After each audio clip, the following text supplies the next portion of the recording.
please rise for the Pledge of Allegiance. I pledge allegiance to the flag of the United States of America and to the republic for which it stands, one nation, under God, indivisible, with liberty and justice for all. Okay, so we have Trustee Stevenson joining us by Zoom this evening. I think he's taking care of his grandchild. And why don't we start with mayoral appointments, Mr. Okay. Administrator? Resolved that the Board of Trustees appoints Linda Gusford to the position of Seasonal Office Assistant in the Village Clerk Department at an hourly rate of $28, effective March 27, 2025. Okay, I'll make the motion. Second. All in favor? Aye. Any opposed? All right. Resolved that the Board of Trustees approves the hiring of the 2025 seasonal police officers with an effective date April 7, 2025, and the officers are Thomas Gross Jr. at $27 an hour and Brian Barton at $27 an hour. Okay, I'll make the motion. Second. All in favor? Aye. Okay, any opposed?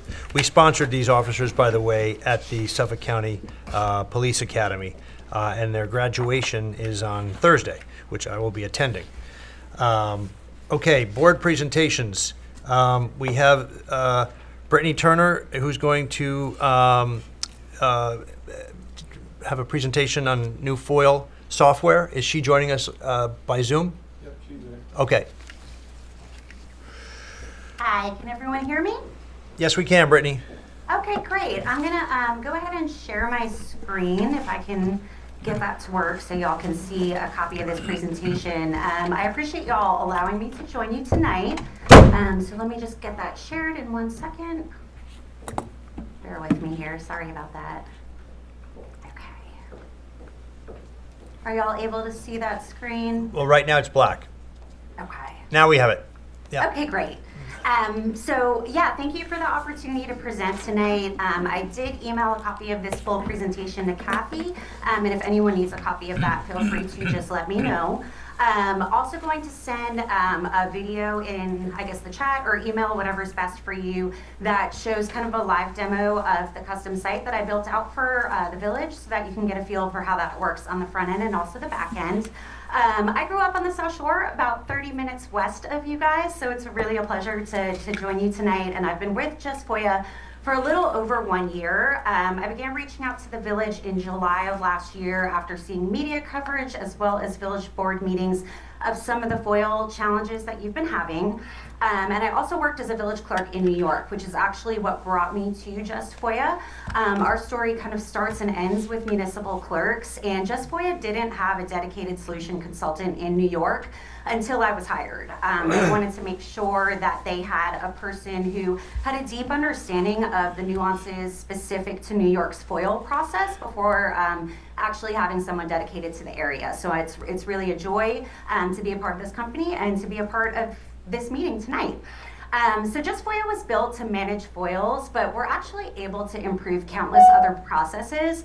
And I think that's one of the benefits that we have for smaller communities. Obviously, we want to bring public trust, we want to bring technology, we want to modernize your processes, but we also want to make sure things are easier for both the requesters as well as your staff. Just a little background information about who we are. In 2003, our parent company, MCCI, was founded to address records management and scanning challenges for government agencies. We now support over 1,600 agencies across the U.S., and we're the largest laserfish provider globally. We did branch out into automation and consulting services as well as FOIL management. So in 2012, we actually started doing focus groups with clerks based on the feedback that MCCI had gotten from our clients about a need for a FOIL management solution. There wasn't one at the time. So we heard from our clients, they said we need it, and we decided to build it. The company was purpose-built from the ground up to provide an all-in-one solution based on that feedback, and our feature developments continue to stem from those needs. So our focus groups are ongoing. Our clients also submit feature ideas and suggestions through our ideas portal, so other clients can vote on them, comment, and then our team uses that feedback to kind of shape our product roadmap and figure out where we want to go next. Our first client was Naples, Florida in 2014. They had been a 30-year client of MCCI's, and based on their experience with our company, decided to invest in the newest product offering. And then in 2003, we added a company called GovBuild, which includes government websites and community development modules. So we really are kind of a one-stop shop for all of the services that you might need. Since then, we've grown to support over 600 clients in the US. That includes bigger cities like Rochester and Syracuse, as well as smaller communities like Beacon, Poughkeepsie, Asbury Park, New Jersey. And we've had over 60 clients switch to Just FOIA from other providers. Those include the Los Angeles MTA, as well as the city of Charlotte, North Carolina. And interestingly enough, the Charlotte story, they switched mid-implementation. They realized that the solution that they had contracted with was not actually going to be what they were promised, so they never even went live. They jumped ship in the middle of their implementation and switched over to Just FOIA.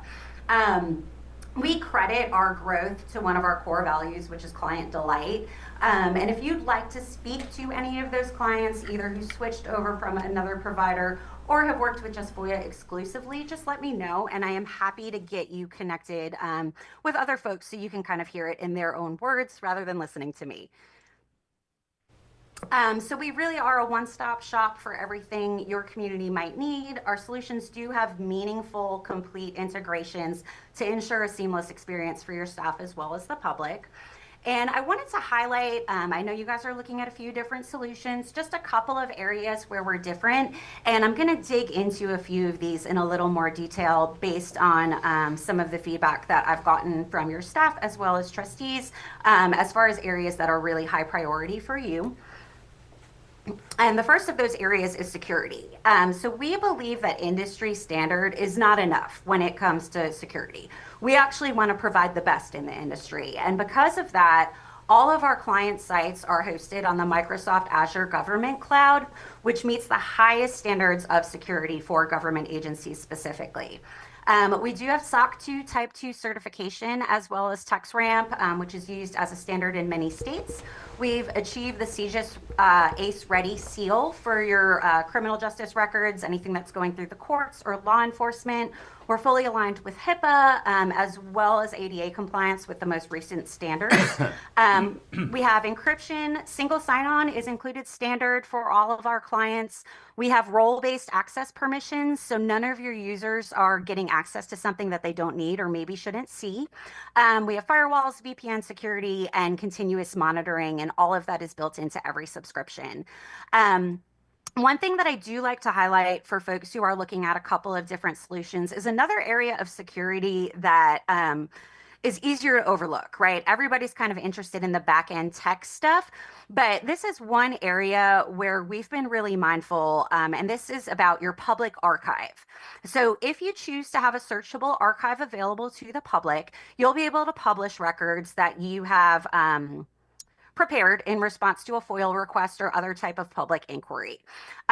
Two of the competitors that I've highlighted here on the left, you'll see the blue boxes are redactions that I have made.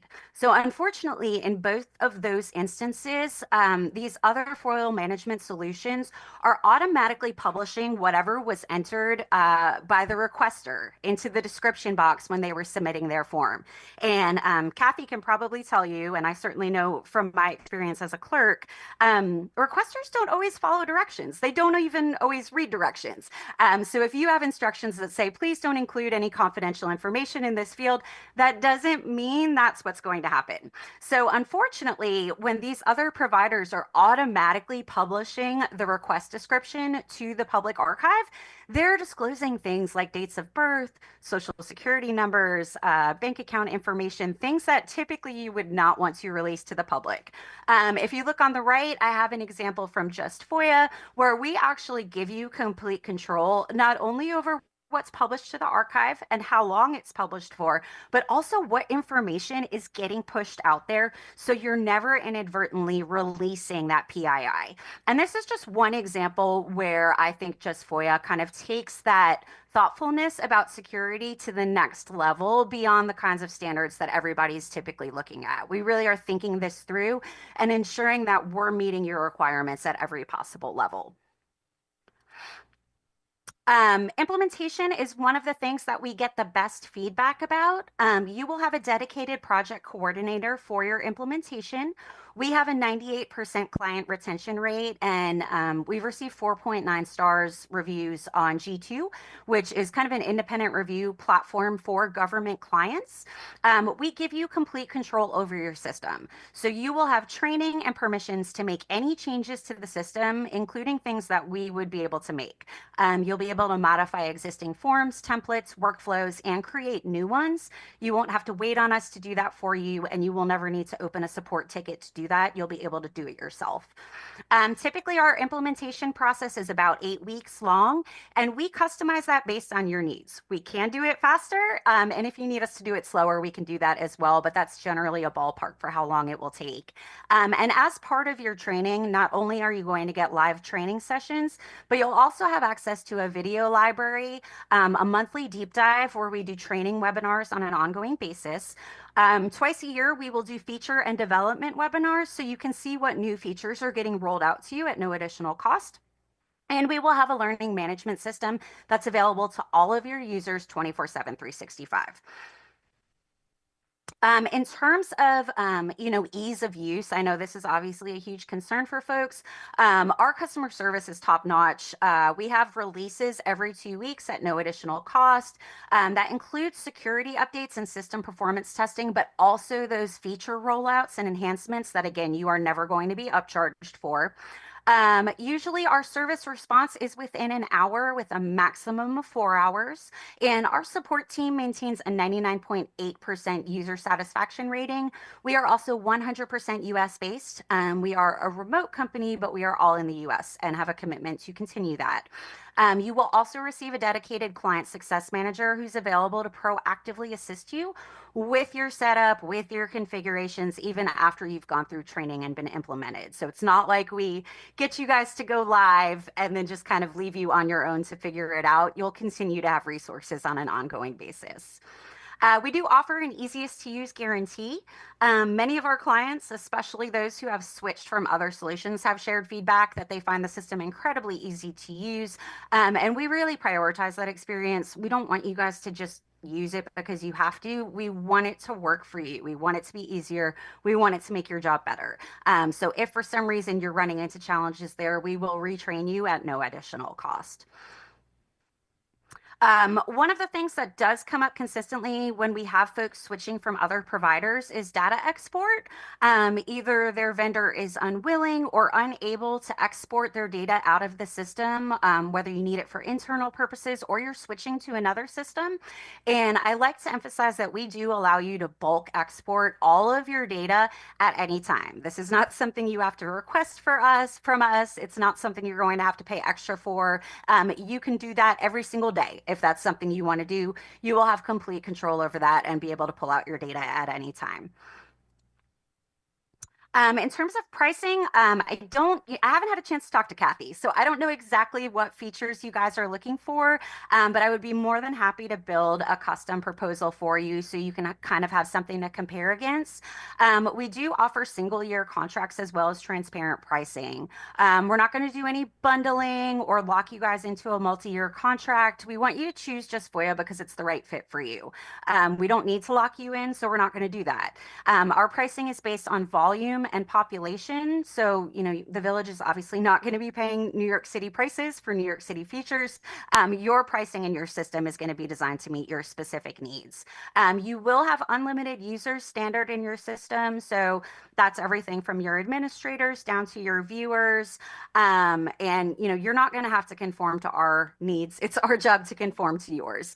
Your users will be able to collaborate on tasks simultaneously. So no one's going to be locked out of the system if someone is already using it. And you will also have unlimited redaction permissions.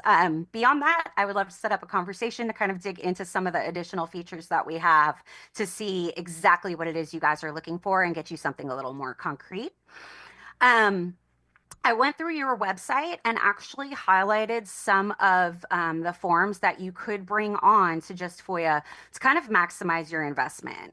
So we do foils, obviously, but you can also do all of your other internal and external requests in one place on one system, which really helps modernize that process. And it's going to give it the power of the reporting and the workflows that we have on the back end to truly streamline everything that the village is doing currently. So right here, we have an example of forms mostly in Kathy's department, but a few others. These are going to be unlimited. They're fully configurable, and it really helps you get the most when you're working with a tight budget. We also can, because of that CJIS compliance and HIPAA, deal with law enforcement as well as emergency services. So here's some other examples of records associated with those departments. And then obviously building, planning, zoning, those tend to be very form and record heavy departments. So there's some additional examples there as well that you will be able to bring onto Just FOIA. Right now, I think you guys are doing most of those as PDFs. So all of that would give you custom, responsive, live forms, and then all of the capabilities on the back end as well. As I mentioned, I do have a video of kind of a custom demo site that I made for you guys that walks through the process. Unfortunately, because of all the features, it takes a little bit longer than 10 minutes. So I went ahead and did a video for you. But if you did decide you wanted to set up a more in-depth demo of any of the features or anything like that, I'd be happy to do that. I wanted to be mindful of your time tonight and obviously also build out that custom proposal for you if that's something you're interested in.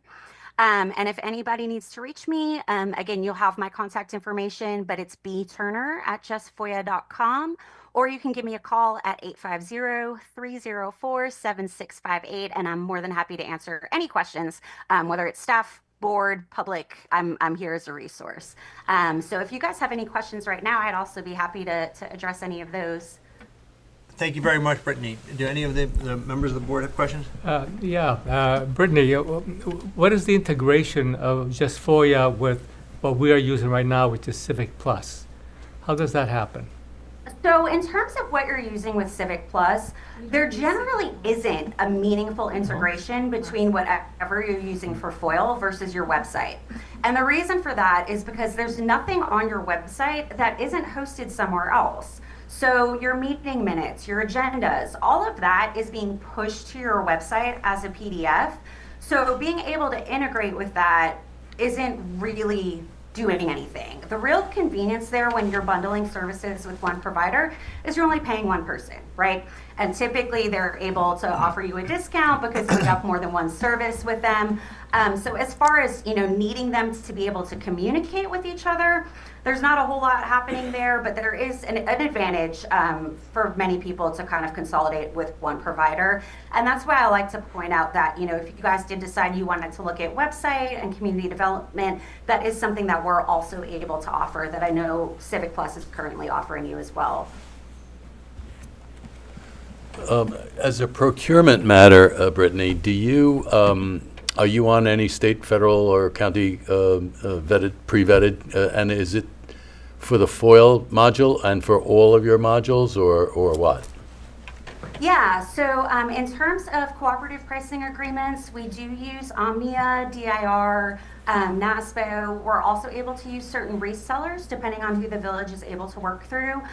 So I would be more than happy to kind of look at some specific examples that y'all prefer to use for procurement. Aside from the collaborations or the cooperatives, are you on any state like OGS or federal pre-vetted contracts? We are not on OGS. New York State, unfortunately, has an exclusive agreement with one of our competitors, so we are not included in that at this time. But we do have several clients in New York State who use one of those other purchasing vehicles to work with us directly, and that is for Just FOIA as well as MCCI and GovBuild. Thank you. Yeah, no problem. Thank you. Problem. Thank you so much. Can you hear me? I can. Okay, thank you. The support team that would be available to us, time availability, did you say is it 24 hours? So our support in Florida, you will have a dedicated agent available between 8 a.m. and 8 p.m. Eastern time. And then even outside of those hours, you'll be able to submit tickets and requests through a website as well as through email. And our response time is typically under 1 hour, no matter what time that request comes in. And it never exceeds 4 hours. Okay, and regarding your management user, you quoted something about 24 hours. I wasn't clear about what that was referring to. Yeah, so we have a learning management system that's going to have all different kinds of course modules, email guides. We even have quizzes and certifications that your users can take to illustrate that they have the knowledge to use the system successfully. And all of those resources, all of our webinars, all of the videos that we have walking people through how to access the different features in the system and how to use them will be stored on there so that any of your users can log in at any time and access that, in addition to the training that's provided during your implementation. In addition to also speaking to a live person. That's correct, yes. Okay, great. And as far as, you mentioned that there would not be any extra cost. So is there ever cost for training? Or The because only you cost said, for training, if you wanted on-site training, Okay. there would be a cost for that, but your built-in trainings are live and they are remote. So, Okay. if you wanted some kind of additional, on-site training, or Okay. you wanted to separately onboard departments, there would be an additional fee for that, but the standard training is live. all right, great. Thank you very much. Yeah, no problem. Scott, do you have any questions? I was just going to ask about the redaction tools, because you haven't really focused too much on the redaction component, and that's ultimately the largest driver behind, canvassing you and other companies, is that, look, we have these foils, we need to get them out. Redaction is one of our biggest challenges. Yeah, absolutely. If we have another second, I do have that included on the video I'm going to send. I wanted to make sure I didn't run over on time, but I can just share my screen again real quick. This is the demo site that I've put together for you. And if I jump into the back end and go to my requests, I will be able to pull up a request that I had submitted previously here. We'll just do this one, even though it's not a foil. I can go ahead and add in my response documents. So I can do, similar to the presentation that y'all saw last week, or 2 weeks ago, I think, I can do PST files, Word documents, image files. We are not currently able to do audio or video redactions, although we are working on an integration for that and expect to have that by late summer up and running. But you'll be able to do scanned images where you can run OCR on those. You'll be able to do your PST extraction, and this is also going to scan for duplicate messages as well as draft messages and remove those so that you're not working off of multiples. So I'll move that over here. And then obviously traditional Word document or image file, you can do that as well. But it is keyword searchable as well as wildcards. So if I wanted to search for my boss's name, Cassie, it would show me all of the instances where her name is, and I can redact those one by one, or I can hit a lightning bolt and automatically redact them, and I can assign a reason for that. I can save this as a draft, so an attorney or another staff member can review it, or I can finalize those redactions. I can also do them if I want to highlight a particular line or do a black box. I can do that and assign the reason to that. And then once my redactions are ready, I can just check it and have it generate an exemption log for me and move it to how I want to release it. We have a couple of different options there that I go into in a little bit more detail on the video, but just to kind of let you guys see what a redacted version will look like. When I jump over to the release on complete, you'll see that now those redactions have been burned in, and if I scroll to the last page, there's my exemption log that has the citations associated that give the basis for me to make that redaction. We also do have an auto redact feature that you can use. Just as an example, if you click on it, this is kind of the standardized format information. I think you looked at next request that had something similar, and this basically is going to look for things that are structured a certain way. So social security numbers, credit card numbers, things like that, it's automatically going to scan for that and then apply those redactions to that standard format automatically. And then I'll be able to go ahead and go through and review it. I've actually already done it to this one, so I'll show you what that looks like. I had this set up to do names, but you can scroll through. It will do it on attachments. It will do social security numbers, anything that's embedded in that email, and then go ahead and also generate that exemption log for you. Same thing with the scan document. Once I run that OCR, it'll be searchable. So I can go ahead and type in that, and it's going to go ahead and find that. I can apply that redaction and either save it as a draft or finalize it. and then release it to the requester, in this case, once the entire request is complete. So pretty similar capability to what you've seen previously. I think the big difference here, we don't charge extra for bulk and batch redaction. So whether you're redacting 5 records or 5 million records, it's all going to be built in at one price. And you also won't have a cap on the number of administrative users who can come in and do those redactions. We give you unlimited users of each different tier that we have. So it really is just a matter of what your specific needs are. We're not going to upcharge for that. Storage is generally between 3 terabytes and unlimited. We don't have a cap on file size. So all of that's going to be pretty consistent. I think based on what I overheard about the pricing that's been proposed so far, that upcharge for batch redactions is probably the biggest difference there.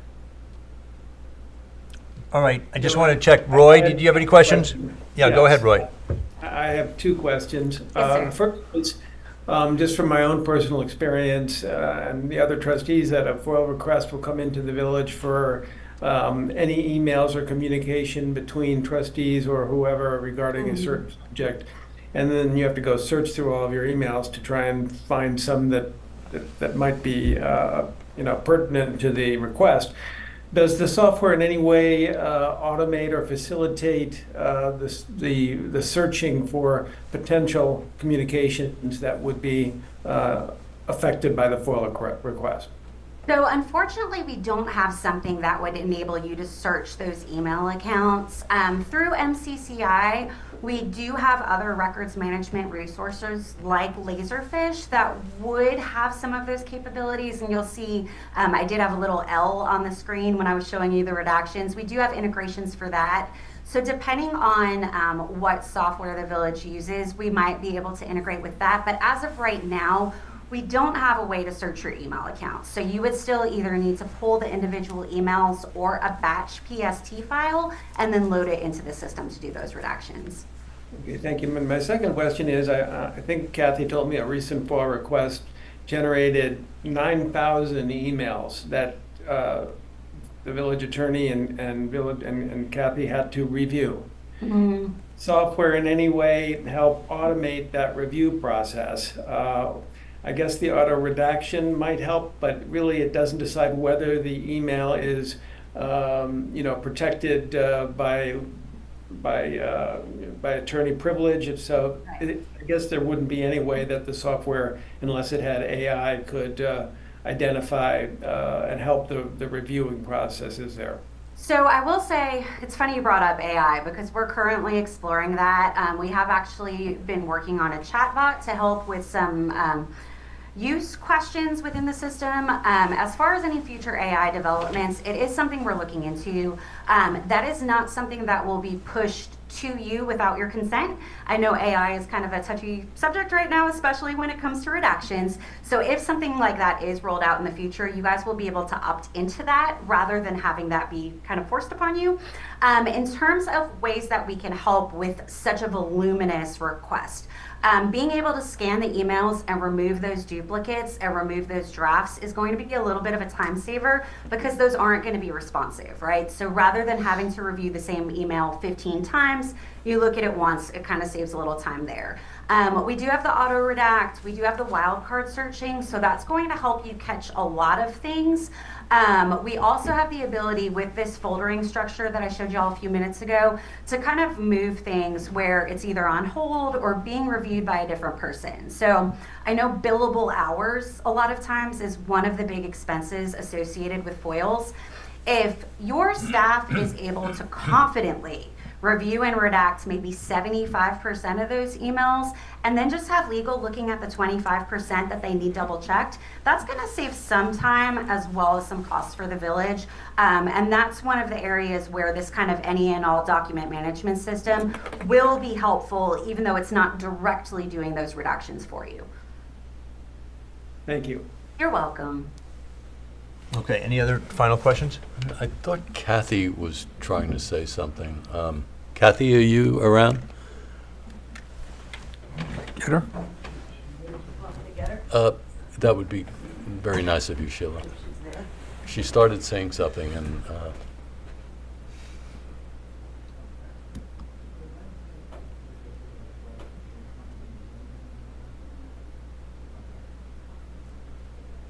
Not there. No, she is there. Okay, thank you. Sorry. Okay. Brittany, I appreciate your time this evening, and thank you for walking us through this and explaining the different, components of your product. Absolutely. Thank you all so much. I hope you have a wonderful night. Thank you. Thank you. Bye-bye. Okay, so thank you for that. And now we will move to the tentative operating and capital budget. And I'm asking the treasurer to come forward to the podium, and we will start to review it. I may start just with my mayor's message. Yes. Okay. This is my second mayor's message to accompany the tentative budget for fiscal year 2026. We are proud of our budget, and many people work extremely hard on it, especially our treasurer, Julie Krudop, Deputy Treasurer Kelly Crackey in the back of the room, and Deputy Mayor and Trustee Len Zananti, along with the Budget and Finance Committee and our department heads. Through sound financial planning, the operating budget will have no tax increase, but will include funds to accomplish important initiatives. This will ensure a stable village today and for future generations to enjoy. With public safety of paramount importance, we are increasing personnel resources and equipment in our village police department and improving communications for all first responders. We will continue to make critical improvements to village assets and water quality. Our Department of Public Works will continue to enhance our beautiful village by improving recreational parks and planting over 200 new trees. As mayor, my goals are to provide stability and to ensure that our village is a safe and beautiful place for residents and businesses to thrive. So with that, we can go to the next slide and we'll look at some of the budget highlights. Again, as I stated, the tax rate will remain at $20.89 per $100, which is unchanged from last year. This budget is under the tax levy cap by almost $500,000. And that's very important because many, many municipalities on Long Island are actually piercing the tax cap. I think even the town of Southampton pierced the tax cap. This budget continues consistent funding for capital projects, which we began last year. This budget begins a rational replacement policy for our village fleet and enhances controls on fuel consumption. In terms of revenues, this budget continues to forecast strong revenues based on building permits, justice court, beach receipts, among other revenue sources. We will continue to explore grant funding for a variety of purposes, including clean water initiatives and other projects.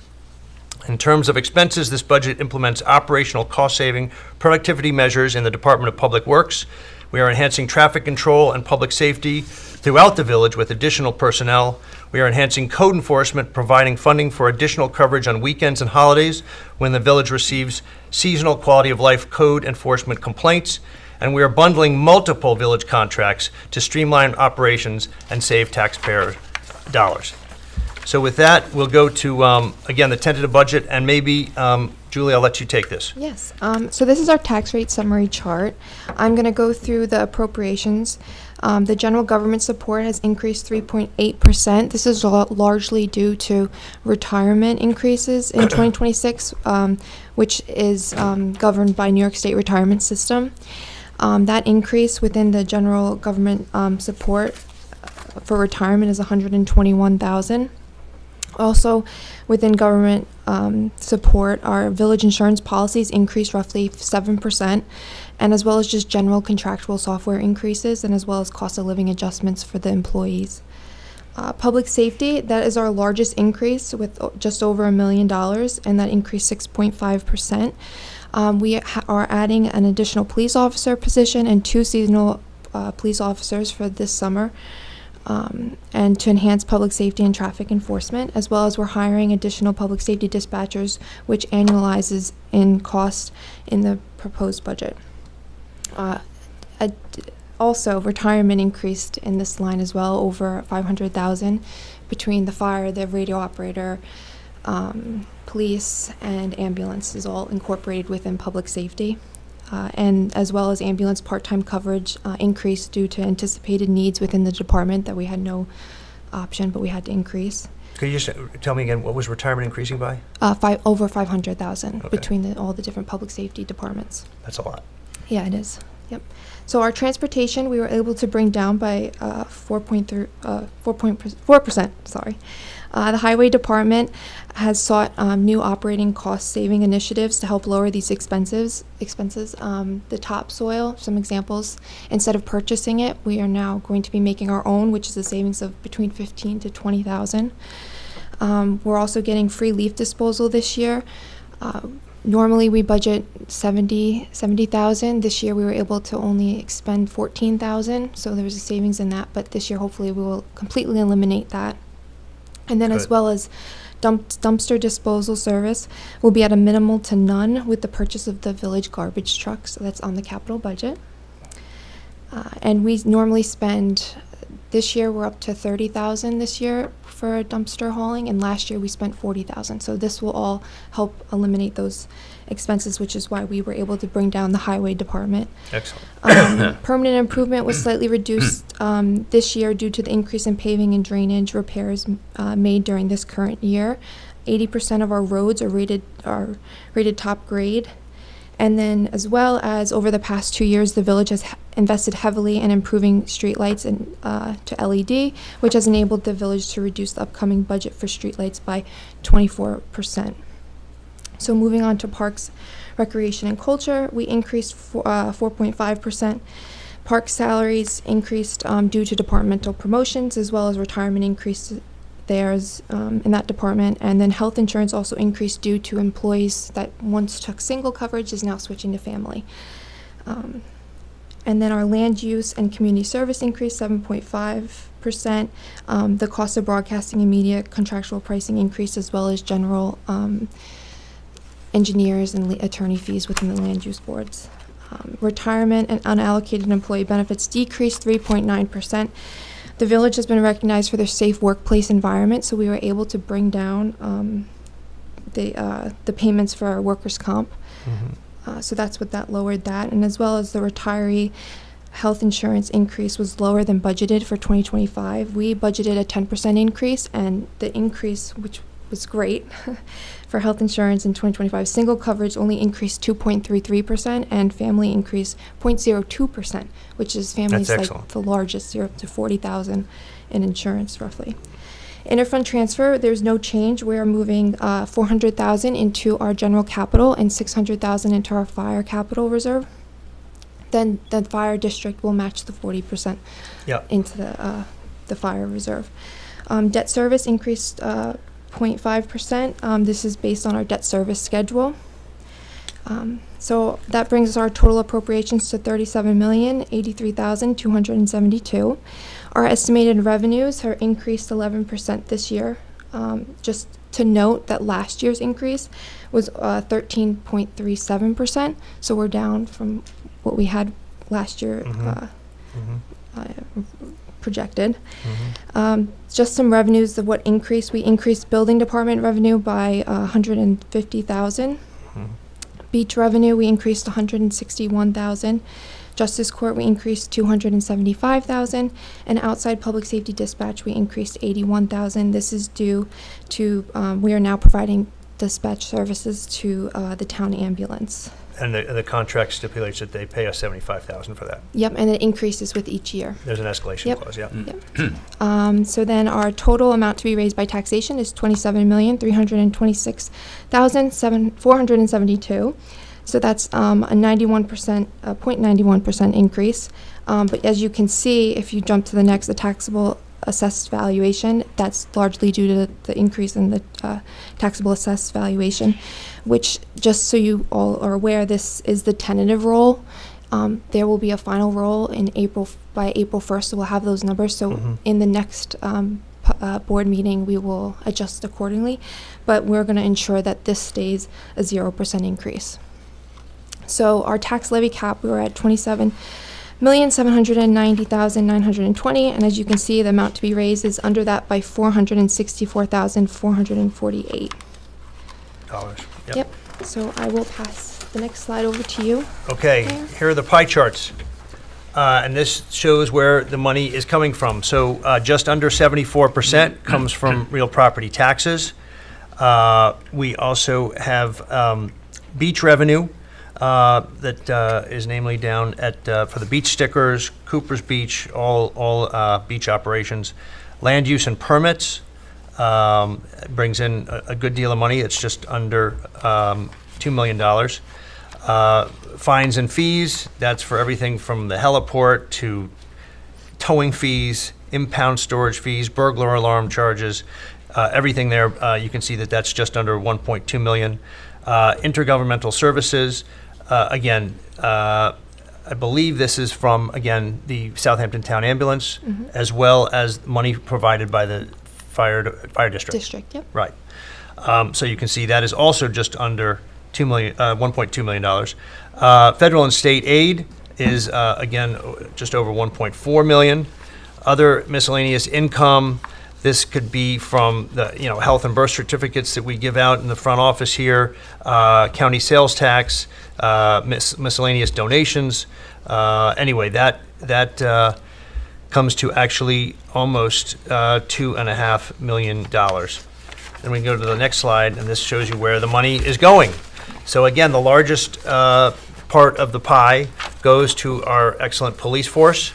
It's 34.39%, which is a large amount. But again, we are going to be hiring 2 seasonal police officers for the summer, as well as a permanent police officer being brought on to help us with traffic.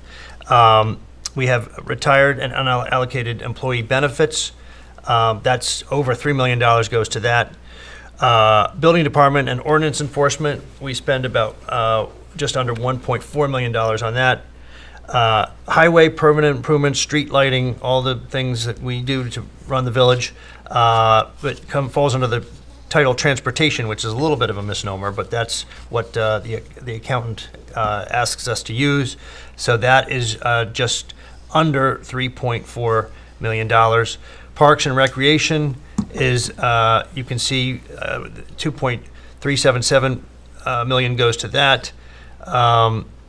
We have land use and community services. That's a small amount, but it's almost $650,000. Fire, ambulance, and ocean rescue, a large component. But again, these are volunteers, so that's why that number is nowhere near what the police force is. But it's still almost $2.5 million. With transfers to capital, we discussed $1 million. And debt service is just over $1.2 million. And then general government support, which is, it's insurance. What else goes into that? It's a lot. It's this village hall, the building department upstairs. It's contingency. Right. Yeah. And that's, as you can see, just over 20%. And then finally, central garage, which is a part of DPW. We spend just over $1 million on that a year. Okay, we can go to the next page. This shows the tax rate over 16 years.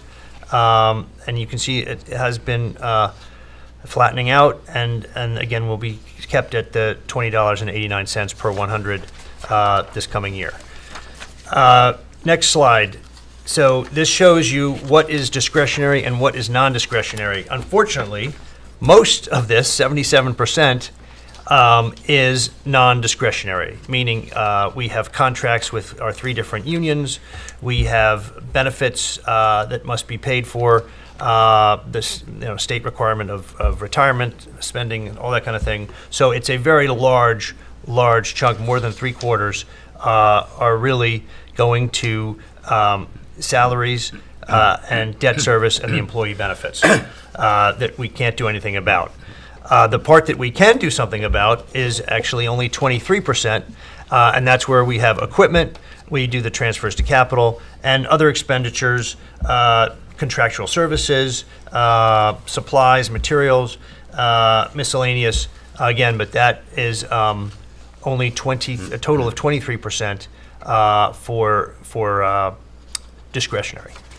Okay, next page, next slide. I'll let you take this, Julie. Yes, this is our fund balance. So the projection for 2025, we are projecting a balanced budget in 2025. And so in 2024, I'm going to go back. You can see that capital reserve, the green column, increased. This was due to the transfer of $7 million from unassigned fund balance, so the darker blue went down. And so that was into capital reserve, as well as our restricted, which is the maroon color. That increase, that's our employee benefit reserve. We put money away into our debt service reserve we had to create, which is interest on the Johnson Control proceeds. Our LoSAP plan increased, and our tax stabilization as well increased. We put money in there. And then the water quality did increase as well. You can see it went from, in 2023, it went from 3.5 to 3.7. This is just due to interest on the water quality was greater than what we spent that year. Okay. So And, then yeah, and I think moving on. capital reserves are at a good level. Okay. Yep. Next is outstanding bond indebtedness. And again, this is reflecting the bond that was taken out for Johnson Controls, as well as another couple Yep. of bonds. The fire ambulance bond Correct. and the, fire and ambulance, yep. But that was the big spike in was- 2024 was for Johnson Controls. Yep, and we're starting to And go obviously, down. we're paying down that debt, so it has come down a little bit, and we're back to sort of where we were between 2016 and 2017. Okay? This is my favorite page. So this is the impact of the 2025-2026 budget on the tax bill for a residential homeowner. So again, a house with an assessed value, market value of $1 million. Again, the typical tax bill is just shy of $1,400, and there will be no difference this year. A house with an assessment value, market value of $2 million, a typical tax bill is, you can see $2,757. There will be no difference from last year. And finally, a house with an assessed value, market value of $5 million, typical tax bill showing $6,894.11. There will be no difference from last year. So now we can get into some of the more minutia, if you want. So one thing that we are continuing to do is spend money on firefighter turnout gear. That's something that we must do for our volunteer firemen. So we will continue to spend $90,000 on firefighter gear. I heard there was some dispute over that in Nassau County, but we are going to make sure that we fund gear for our firemen, as well as replacing of trucks that are more than 20 years old. So you can see we have the continued payments, and those are large payments of $500,000 and $583,000 for the continued payments on replacement of fire trucks that will continue until we take delivery. Ambulance is also similar. We are buying a new ambulance truck, which we already placed the order. So this is showing the payments spread out over multiple years. So we will spend another $131,667 on a new ambulance that we will take delivery of in, I think, a couple more years. And going down, you can see that we will be continuing to upgrade our Motorola radio console system, which is very expensive in the police station. We will spend another almost $250,000 on that. But again, that is absolutely necessary so that we can have communications with all our emergency services responders. We will be adding 2 new police cars. Again, when they're fully kitted out, they're quite expensive. It's $170,000 for the 2 new police cars. We talked about, or Julie talked about, purchasing a new garbage truck. Garbage truck is $188,000, but that garbage truck will allow us to do some of the garbage collection and dumpster collection that we currently outsource. So by taking this in-house and having village staff operate the garbage truck for garbage removal, we will actually be saving money in the long run with this garbage truck. We are also purchasing some new pickup trucks. Again, this village fleet has been ignored for some time, and the village barn is having to spend a lot. Central Garage is spending a lot maintaining older vehicles. So it was decided for fleet management purposes and in conjunction with DPW and Central Garage, that these were the vehicles that really were the most pressing to be replaced, that were getting the most use and were costing a lot to keep on the road. So we will be purchasing a couple new pickup trucks. There's one for highway, and there's another one for parks. Anyway, and then we will be adding some additional equipment that was requested by the Department of Public Works. For example, a Bobcat skid steer with a 4-in-1 bucket. That was something that they said was really going to be very helpful to the crews. And then the Taylor Creek Habitat Restoration Project is a very expensive project to, again, restore Taylor Creek, which goes out into Shinnecock Bay and beyond. Right now, there is a part of the road, Boyson Road, that has completely failed and actually has cut off part of Taylor Creek from the rest of it. And we're seeing a huge increase in the growth of invasive species, specifically Phragmites. And again, it's a very unhealthy situation. So we are putting in $200,000 for that restoration. I've asked the town to come up with the balance of what that project is going to cost, which I believe is somewhere in the vicinity of $675,000. But it has to be completely restructured. I've had engineers already review the project. They've given us the scope of work. That's why we came up with the number for this.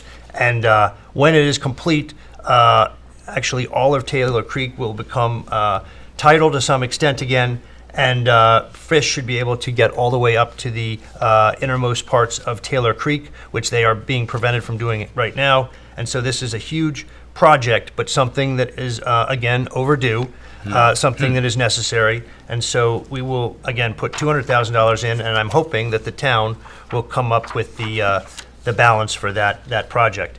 I talked about, again, the pickup truck for the Parks Department.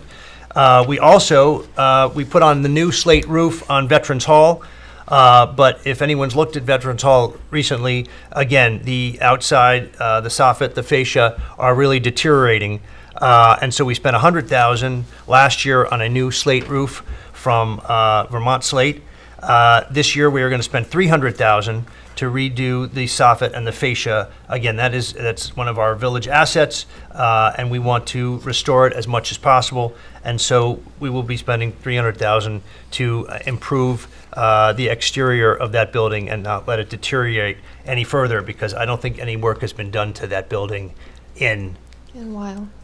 at least a decade or more.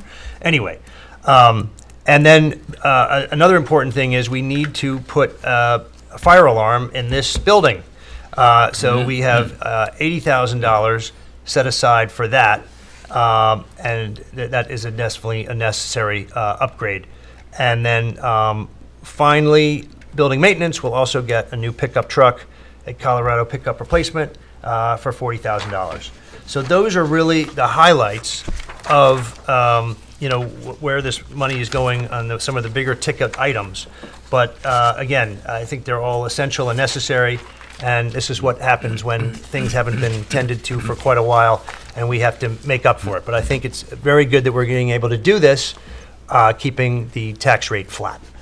I also anticipate in April or May being able to put, again, an additional $1 million into capital, as well as maybe an additional $600,000 for the retirement fund, because we need to have a retirement fund in case employees retire, especially some of these departments.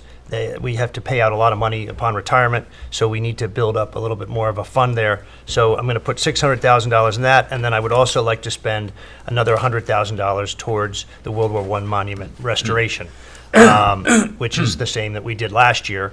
And I'm hoping that we will generate some support from others in the village, so they will contribute to that effort, and we will be able to work on that. Unfortunately, we did not succeed in getting the grant from New York State for that. So we need to make up more of that money. So I think putting in $100,000 from the village is good, and hopefully we'll get others in the village to continue to contribute to that effort. Let me see if we have any more pages. We have any more pages, Julie, or was that it? That's it. All right, that's it. So that is the tentative budget, and on one of the resolutions is to have a public hearing for this at the April meeting. Anyone have any questions at this point? I have a comment. I'd like to thank the Budget Committee, Budget and Finance Committee. I'd especially like to thank Julie and Kelly for the hard work they put into this. I know it was a labor of love.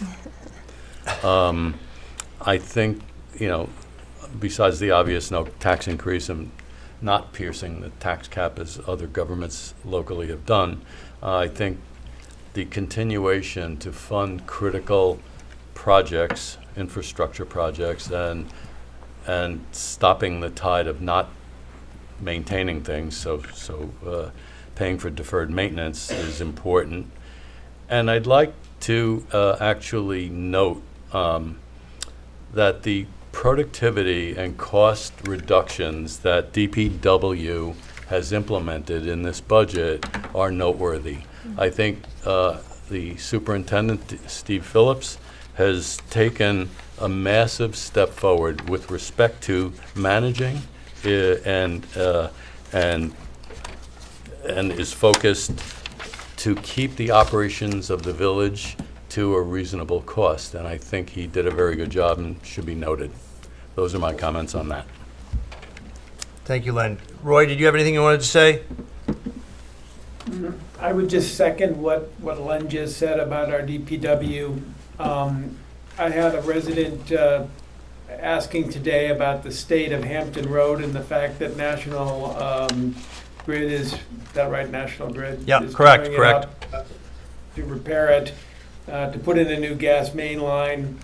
And unfortunately, this project is a big project, and National Grid does not ask our permission to do it. They did promise that it would be done before our busy season started.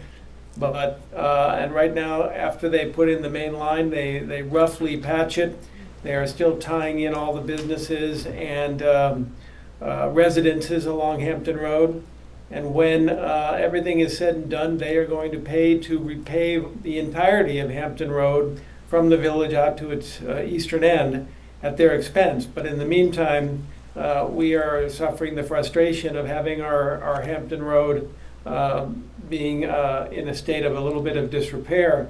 And National Grid's workers have now gone on strike for an indeterminate time, so it's unclear even if the work will be able to be finished on the schedule. But I did ask Steve Phillips about that today, because in my mind, he's done a fantastic job of repaving many of our village streets and lanes. And he prepared for me a list of the work that's been done in the last 2 years. And it truly is incredible, the miles of roads that have been absolutely paved over and made nice to bike and to walk and to drive over, all without, as the mayor mentioned today, having to increase our budget for our Department of Public Works. And in fact, this year we're able to budget a decrease. So definitely hats off to Steve. And I hope the residents appreciate the better road quality that they're experiencing in our village. Thank you, Roy. All right, Julie, thank you very much. I appreciate it. I also want to thank Kelly for her work back there. Thank you, Kelly. All right, the next item is a discussion item. It's a proposed law. It's the creation of a green energy fund in the village. Basically, this would come into play on a historic structure where it might not be appropriate to put solar panels on the roof, and on a parcel where it had many trees, especially large trees, that you would not want to have to take down to create a solar field on the property. This would allow someone in that situation, upon application for this, that they would be able to contribute 1.5 times what it would cost to put the solar energy panels at their home. So, for example, if it was a $200,000 project, they would have to contribute to the Village Solar Fund $300,000. So this is something that, I think has a lot of has a lot of reasons and rationality for why we would do this, again, so that we would not alter some of the parts of the village that are historic in nature, but it would allow the village to recoup more than they would spend on the installation of solar panels for the village to spend elsewhere. So, I think this actually makes a lot of sense, and I think we will look at putting this on at the next meeting, calling a public hearing, and then having it, maybe the public hearing in May. But I just wanted to bring everyone up to speed on this. This was drafted, we have draft language that was drafted by the village attorney, and so she has put this together at this point, but it's just for discussion purposes, so that we will, again, when she returns, we can ask her to craft the law and move it forward for a public hearing and potential future adoption. So at this point, does anyone want to discuss?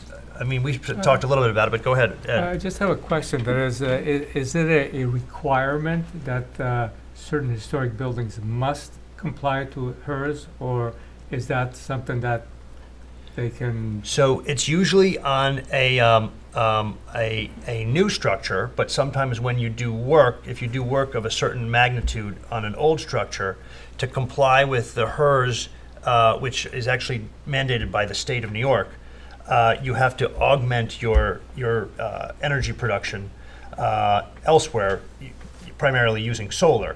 And so there are many homes, for example, where they have the flat part of a roof where they put the solar panels on. You can't see it as much. But if you have a roof that is, a typical gable or gambrel roof where there's not an other area to put it, you would have to put it right on that. And some have said in the historic district they don't want to do that because it will obviously alter the character of the home. And sometimes then they are told, and some people are able to comply, they put a solar field, if you will, out somewhere on their property that is able to handle it. I mean, I can think of a house actually on Halsey Neck Lane where they have that in the back of their home. They have an area where they have solar panels on their lawn. But there are situations where a property may be so shaded with large trees that the only way they could do that then is to take down the trees, and that sort of is counterintuitive that you're taking down trees to put in a solar field. Sure. So this concept was brought to us as a way of, again, continuing to benefit the village from an energy component. It's almost like the way they trade. Thank you very much, Mr. Rung.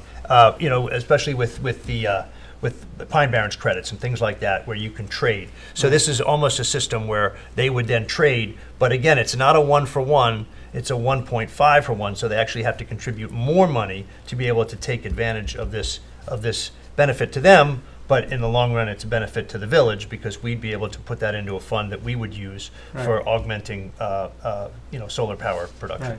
So the state now requires new construction must comply? Yes, to- that's correct. Yeah, and that's been actually, I think, since 2010, although Sheila may know. I think it was about 2010 when they mandated that. I don't know the exact date, but it's been a long time. Yeah, it's been a long time. And so the village followed that, well, you had to. It's the state mandated that with the building codes. And so, for example, many of the new large homes on Meadow Lane, though, they have flat roofs. And so they can easily put the solar panels on the flat roofs and you don't see it from the street or the beach or anywhere else.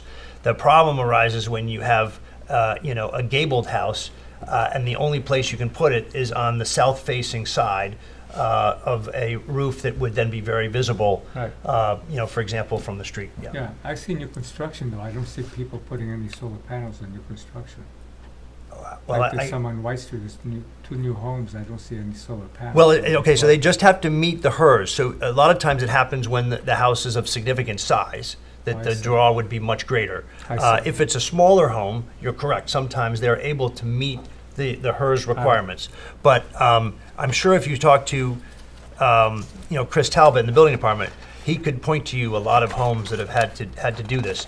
And as I said, they usually do it on a flat part of the roof where it's not visible. So you might not even know that they have it, but it's there. Interesting. Anyway, so any other comments? Roy, did you have anything you wanted to mention about this? Well, it'd be great to see the proposed law, but, Yeah. but I understand what you're trying to, what the village is trying to do in terms of giving homeowners an alternative to things that really don't make sense in order to meet the state mandate. So I think the village is wise to give people an option to having to do something that would not be in the best interest of either the historical value of the house, the aesthetic value of the house, or of the, as you mentioned, the tree cover. So, yeah, just, it'd be great to actually see the specific legislation, though. Yeah, so we will have that, I think, by the next meeting, Roy, and then we would go for a public hearing so that the public can weigh in on this, obviously prior to any potential adoption. But anyone else want to comment on it? No, we discussed it as part of the agenda for the Environmental and Sustainability Committee meeting last week. Okay. All right, well, with that, I think we'll move to correspondence to the board. I think we have 2 letters. Scott? Yes, we have correspondence from Julia LaVolpe, who is writing in support of designating Somerset as a one-way, enumerating several reasons. We also have correspondence from Jeffrey Muller, MD, who opposes designating Somerset as a one-way, and he has also enumerated several reasons. So it's a 1 and a 1. All right. Thank you very much. We'll go then to suggested resolutions, and we'll start with Len Zananti and the warrant. Number 1, resolve the claims for the warrant dated March 25th, 2025, totaling $154,487.23, A19 General Fund, $45,495.88, H10 Capital Fund, $10,673.20, CS4 CS Trust Fund, and $37.50 T19 Trust Fund are audited and approved. Do I have a motion? I'll make the motion. Emil makes a Sorry. second. All in favor? Aye. Any opposed? Okay. Number 2, resolve the reading of the minutes for the March 13th, 2025 Board of Trustee meeting is dispensed, accepted as filed by the village clerk, and actions taken at said meeting are hereby ratified and approved. I'll make that motion. Second. All in favor? Aye. Okay. Resolved, the Board of Trustees of the Incorporated Village of Southampton authorizes the village clerk to publish the notice of public hearing to be held on Thursday, April 10th, 2025 at 6 p.m. as a hybrid in-person Zoom meeting. Notice is hereby given the tentative budget of the Village of Southampton for the fiscal year June 1st, 2025 through May 31st, 2026 has been completed and filed at the village clerk's office, 23 Main Street, Southampton, New York, 11968. The Village of Southampton will hold a public hearing on April 10th, 2025 at 6 p.m. as a hybrid in-person Zoom meeting at Village Hall to review the 2025-2026 preliminary budget. The proposed salaries for village elected officials remain unchanged as follows. Village trustees, $20,500 each. Mayor, $35,000. Village justice, $42,000. I'll make the motion. Do I have a Second. second? All in favor? Aye. Any opposed? All right. Whereas the Village of Southampton has received a grant from NYC DEC for the North Agawam Green Infrastructure Project, and whereas the village has secured a proposal for HTC Landscaping to provide landscaping services for the said grant, now therefore be it resolved, the Village Board of Trustees hereby approves HTC Landscaping proposal of $77,856 for landscaping services to be paid for from H.8013.2 North Agawam Green Infrastructure Grant. Do I have a motion? All right, I'll second. All in favor? Aye. Aye. Any opposed? Resolved, the 2024 LoSAP retirement points listing of all volunteer ambulance department workers of the Southampton Volunteer Ambulance Department has met the required posting requirements, has been certified by the village ambulance department chief, and is hereby approved. I make the motion. I'll second. All in favor? Aye. Any opposed? Okay, thank you, Roy. Resolved, the 2024 LoSAP retirement points listing of all volunteer fire department workers of the Southampton Fire Department has met the required posting requirements, has been certified by the village fire department chief and manager, and is hereby approved. So moved. I'll second. All in favor? Aye. Any opposed? Okay. Resolved, the Board of Trustees approves the Mariners, Patriot Club, and neighboring school districts to host a military recognition ceremony to recognize graduating seniors committed to enlisting in the armed services and serving our nation. The ceremony is planned to take place on Thursday, May 22nd, 2025, at 10 a.m. at Agawam Park in front of the World War I Memorial. I make the motion. Second. All in favor? Aye. Any opposed? All right, thank you. Resolved, the Board of Trustees approves the Rotary Club of Southampton to hold its 34th annual Firecracker 8K Walk Run on Sunday, July 6, 2025, from 7:30 a.m. to 10:30 a.m., with the start and finish at Agawam Park. I make the motion. I'll second. All in favor? Aye. Aye. Any opposed? Okay. We can do comments from board, or we can go into executive session. Which would the board prefer to do first? Executive session. Okay. Then why don't we I'll make the motion to go into executive session to discuss litigation matters. Do I have a second? I'll second that. All in favor? Aye. Aye. Okay, thank you. 7, the village board is coming out of executive session where no action was taken, but I am now asking for a motion to add the supplemental agenda with one resolution. Do I have a second? Second. All in favor? Aye. Any opposed? Okay, so the following resolution will now be read.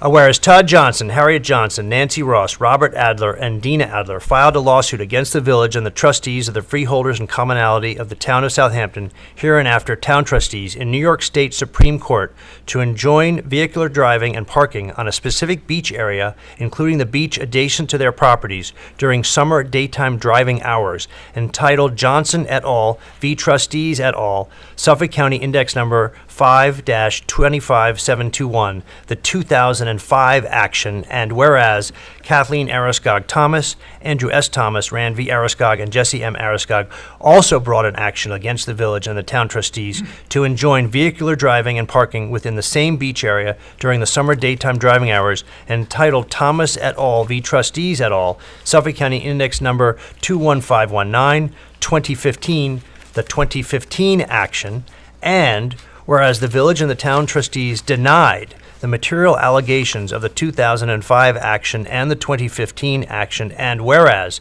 Todd Johnson, Harriet Johnson, Nancy Ross, Robert Adler, Dina Adler, Kathleen Ariskog Thomas, the village and the town trustees wish to settle the actions by entering into an easement agreement and a separate stipulation of settlement in the actions, and whereas other fee owners on the subject beach area wish to join in the easement agreement, and all parties hereto wish to provide a means for the owners of the non-party properties to join in the easement agreement at a later time, and whereas in order to settle the actions and restrict vehicular driving and parking to certain defined areas within the subject beach area, as shown on a certain picnic beach plan prepared by First Coastal Corporation, last dated July 12, 2024, the picnic beach plan, a copy of which is annexed hereto as Schedule K, the fee owners are willing to grant the trustees, for the benefit of the town of Southampton's inhabitants and the village for the benefit of its residents, an easement to drive and park on the fee owners' properties, but only to the limited extent set forth in the easement agreement and as shown on the picnic beach plan. And whereas the village and the town trustees understand that the fee owners are granting this easement on the express agreement of the village and the town trustees to strictly abide by and enforce all of the terms in this easement agreement, and to require that the members of the public who are authorized by the village and the trustees to use the subject beach area shall strictly adhere to the terms enumerated in the easement agreement, and whereas the town trustees have agreed to the settlement of the matter, and whereas the village board of trustees believes it is in the public interest to settle this matter now, therefore be it resolved that the board of trustees authorizes the mayor and village attorney to enter into an agreement, an easement and stipulation of settlement in the matters of Johnson et al. V. Trustees et al., Suffolk County Index Number 5-25721, and Thomas et al. V. Trustees et al., Suffolk County Index Number 21519, 2015. I'll make the motion. Do I have a second? Second. All in favor? Aye. Aye. Anyone opposed? Okay, that's very good. That is taken care of. Now we will go to public comment, and we will start with Trustee Brown. Thank you, Mr. Mayor. I would like to thank the committee for all of their hard work putting together this tentative budget. And Julie, they did a spectacular job, and I just want to take the time to thank them. I also would like to give a little update on the Environmental Sustainability Committee and thank them for all their hard work. They had a particular topic that they were discussing, and it was discussing the Village Bike Committee, their recommendations. And their goals are to promote bicycle travel and improve safety through designated routes, signage, and bike racks, enhance cyclist awareness and safety through education. Some of the important routes and destinations will be some key trips, including routes to and from the village center, beaches, train station, and school. Popular destinations: village center, beaches, parks, and schools. They did have some recommendations in their discussion to designate and clarify routes with signage and marking. Discussion to install 6 new bicycle racks, and to develop a map of bicycle routes and popular destination, organizing events promoting biking and awareness safety. So I do want to thank them so very much for their hard work.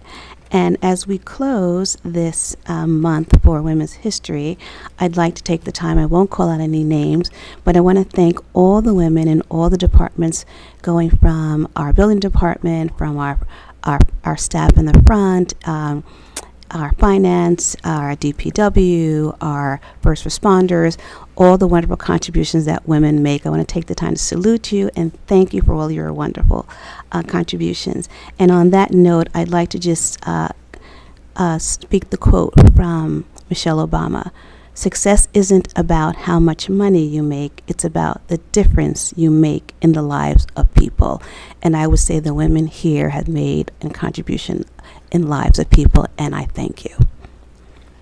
Thank you very much, Trustee Brown. Trustee Simeoni. Thank you. Just want to make a comment on the FOIL. During a Board of Trustees meeting in September, I raised the issue of delayed FOIL, Freedom of Information Law requests, with suggestions on how the process might be improved. In collaboration with our village administrator, Scott Russell, and our village clerk, Kathy Sweeney, we have been looking for solutions to improve the process, and in particular began the search for a vendor that could provide a software solution to facilitate and streamline the process, which became a top priority. Thank you, Scott. I am pleased that we now have a presentation from 2 qualified vendors, and I'm looking forward to have one of these selected and implemented in the near future. Thank you. Thank you, Trustee Simeoni. Trustee Stevenson. I don't seem to be able to talk and be seen at the same time. So since you already know what I look like, I'm going to just go with the speaking part. All right, great. It's better than just looking at you for 5 minutes, yeah. No question about it. Last Saturday in our neighboring neighbor of Hampton Bays, they had their St. Patrick's Day parade, and the honoree was Southampton's own Joe Fellingham, owner of Fellingham's Restaurant. Joe has been an outstanding resident and contributor to our village, and I was happy to see that he was honored in Hampton Bays and that his wife Millie and his kids were all there to celebrate with him, and I congratulate him on that well-deserved honor.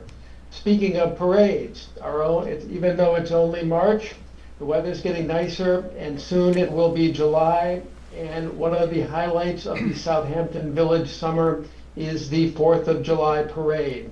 It is the largest parade in Long Island, and it's been going on for over 100 years, and certainly anyone who's ever been to it will remember the incredible feeling of America that parade engenders, seeing the marching bands, the veterans, the fire engines, the Boy Scouts, and 1 or 2 politicians.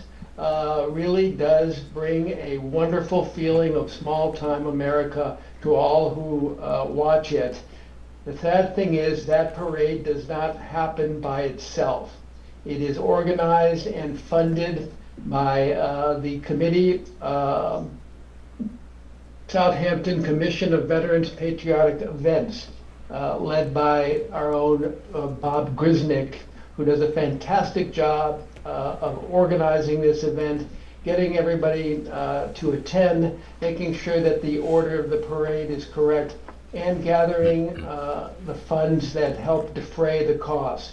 It's not free, and as costs have gone up, the parade has operated at a deficit for the last couple of years, and of course that is not sustainable. I was at a recent meeting of the Committee of Veterans Organization, and the possibility was actually discussed of not being able to have a parade this year, which would truly be a terrible thing for the village of Southampton. So I encourage everyone to contribute. There is a place on the village website. We were made aware today by Lisa McWilliams that this place on the village website is still showing the forms for 2024, but rest assured we will get that fixed so that they show the current parade information. And I encourage everybody to reach into their pockets and see if you can help fund something that really is part and parcel of what it means to be Southampton Village. With that, I want to express my appreciation to be able to attend and participate in this meeting through Zoom. I will be back for the next meeting and look forward to seeing all of you there. Thank you very much. Good night. Thank you, Trustee Stevenson. We'll go to Trustee Zananti. Thank you, Mayor. With respect to the budget, I do want to highlight the hiring of the 2 seasonal officers that will commence for the summer, which will allow the redeployment of traffic officers into the traffic enforcement group, so that we will effectively be doubling traffic enforcement this summer to help keep the village safe and to help keep traffic moving along. So I think that is, to me, one of the highlights of this budget. Speaking of traffic, several months ago, we had formed a Southampton Village Traffic Committee, and we are scheduling a meeting. The invitations have gone out. The group is almost 30 between residents above and below Hill Street and in other neighborhoods, as well as village personnel. So we will have another meeting hosted by our village administrator on April 4th at noon to discuss the VHB traffic consultant ideas as well as other issues. And with that, I will say good night. Thank you, Trustee Zananti. So I would just like to add that on St. Patrick's Day, I was actually with our fire department. Members of our fire department were invited to attend and march in the St. Patrick's Day parade in Dublin, Ireland, and they asked me to accompany them, which I gladly did, and we had a fantastic time. We were shown a lot of what is known as the Irish hospitality by members of the Dublin Fire Brigade. I was introduced to the Mayor of Dublin. I got to even go to the Mayor's house in the middle of Dublin and enjoy some refreshments. Really, it was a great celebration. I even saw some people from Southampton along the parade route who screamed out at me, which was really kind of amazing. But it was wonderful to be with the fire department, and certainly enjoyed getting to be with them in Dublin for St. Patrick's Day. I would just add, as we said earlier, the Hampton Road, is going to be, unfortunately, a bit of a rocky surface for a while the rest of the businesses get hooked up to the new gas main. But as was said by Trustee Stevenson, National Grid will provide us with the money to repave that street, and actually we're going to do the whole road all the way to the eastern border of the village at Flying Point Road, where it meets 27. So I'm going to try and get that done as quickly as possible. A little bit is dependent on, again, National Grid and unfortunately their strike, but we will get that done as quickly as we can. Some may have noticed a lot of work going on today at the corner of Main Street and Job's Lane. That's for the new light that is going in. That's also going to have pedestrian crossing lights to make that intersection much safer. Again, they're doing some of the conduit laying to coordinate the lights. They're timed and computerized. So that is all being installed right now. So it'll be a little bit of a mess this week as well. But then they will come and install those lights, and that will be put back and should be a great new light at that very dangerous intersection this summer when we have a lot of tourists who seem to just want to cross whenever they want to cross. On Thursday, I will be attending the Rotary Luncheon, where I will be giving remarks, as well as then later that day, I will join Chief Hurtow to go to the Police Academy graduation of Suffolk County to again meet our two new seasonal police officers who will be freshly minted at the Suffolk County Police Academy. And then there is a chamber breakfast at which I will be speaking at on April 3rd. The chamber is actually selling tickets. Hope they're not expensive. People may not want to come hear me, but there will be a chamber breakfast that's being held at Chippy's on Windmill Lane on April 3rd at 9 o'clock. And please reach out to the chamber if you're interested in getting a ticket. With that, I will ask for a motion to close this meeting of the Village Board of Trustees. Do I have a second? Second. All in favor? Aye. Thank you very much, and good night.